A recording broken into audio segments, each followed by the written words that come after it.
नमस्कार, मी रत्नमाला. स्वागत आहे तुमचे माझ्या मी रत्नमाला या यूट्यूब चॅनलमध्ये. आज आपण बनवणार आहोत पुरणाच्या कटाची आमटी. सर्वात आधी मी मसाला तयार करण्यासाठी लागणारा कांदा उभा चिरून घेणार आहे.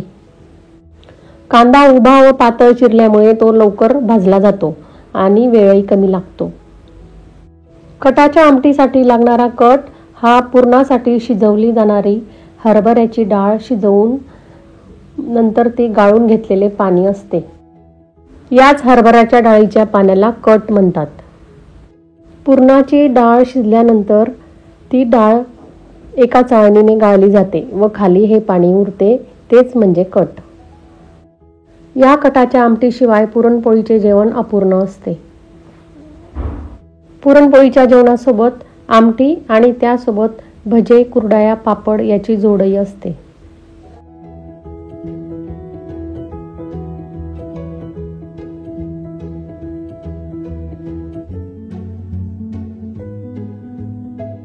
आता माझा कांदा पूर्ण चिरून झालेला आहे, तो मी आता बाजूला ठेवणार आहे.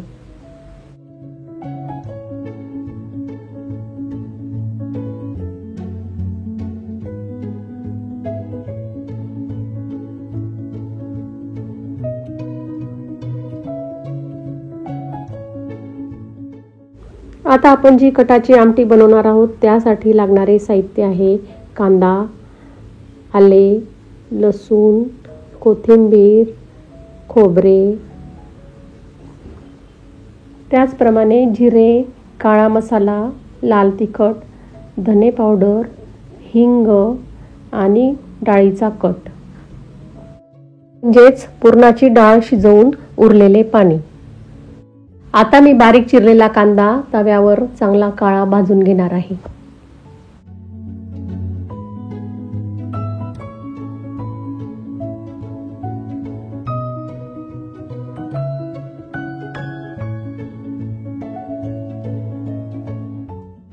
कांद्यावर थोडे तेल टाकल्यामुळे तो लवकर भाजला जातो आणि काळाही होतो.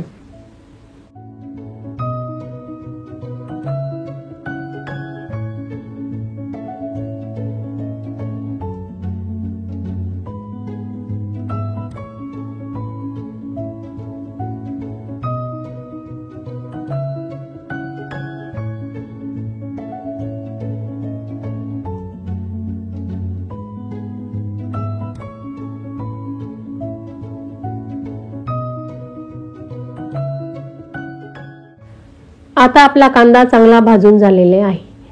आता मी खोबरे सुद्धा भाजून घेणार आहे. खोबरे चांगले लालसर थोडे काळे असेच भाजावे, म्हणजेच भाजीला चांगला रंग येतो.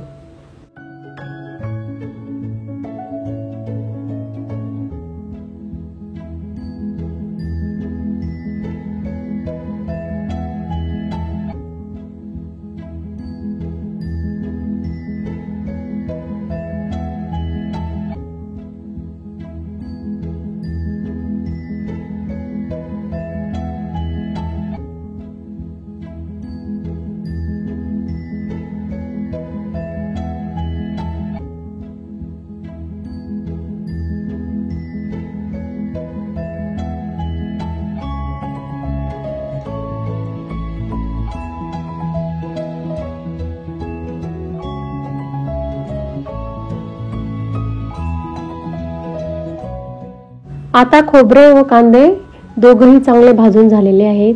ते मी आता एका ताटात काढून घेणार आहे. आता हे सर्व कांदे आणि खोबरे एका मिक्सरच्या भांड्यामध्ये मी काढून घेणार आहे.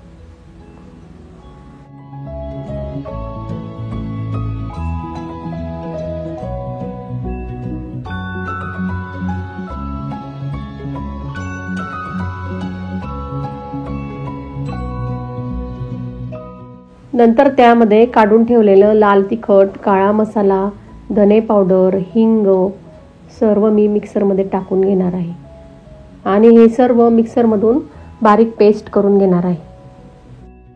हा खानदेशी काळा मसाला आहे. हा मसाला कसा करतात, या मसाल्याची रेसिपी व त्याची लिंक मी डिस्क्रिप्शन बॉक्समध्ये दिलेली आहे. आमटी तयार करण्याआधी किंवा आमटीला फोडणी द्यायच्या आधी कटाचे पाणी आधी गरम करून घ्यायचे आहे।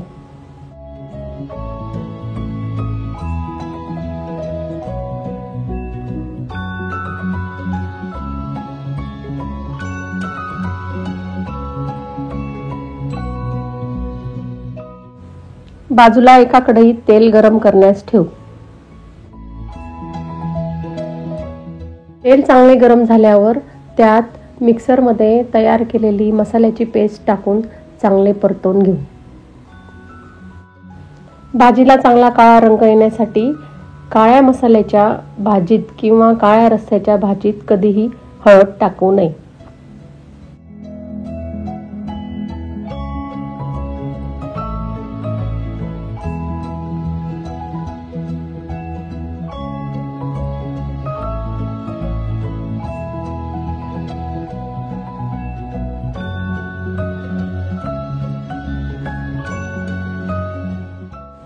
मसाला चांगला एकसारखा बराच वेळ परतवत राहा।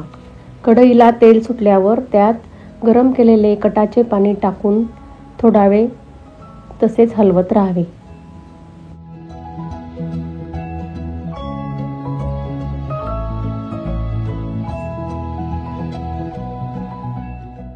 परत त्या मसाल्याला किंवा कढईला तेल सुटेपर्यंत वाट पाहावी आणि नंतरच ते सर्व पाणी मसाल्यात टाकावे।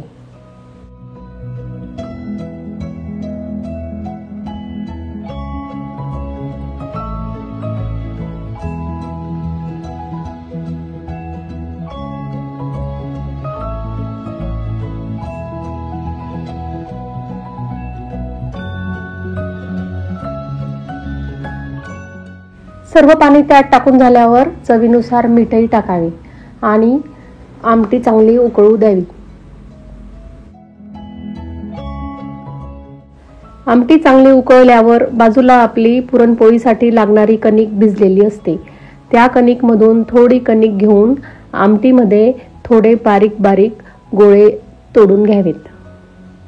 या कणकेच्या गोळ्यांमुळे आमटी थोडी दाटसर होते आणि चवीलाही चांगली लागते। काही वेळेस आमटी जर तिखट झाली तर त्याचा तिखटपणा सुद्धा कमी होतो। आता आपली आमटी पूर्ण तयार झालेली आहे। ती आता मी एका भांड्यात काढून घेणार आहे। ही आमटी भातासोबत खाल्ली जाते। आमटीमुळेच पुरणाच्या जेवणाला पूर्णत्व येते, म्हणजेच पुरणाचे जेवण हे आमटीमुळेच पूर्ण होते।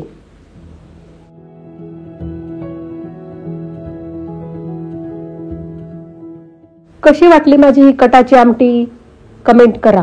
माझा हा व्हिडिओ तुम्हाला आवडला असेल तर माझे चॅनल लाईक करा, शेअर करा आणि सबस्क्राईब करा। धन्यवाद।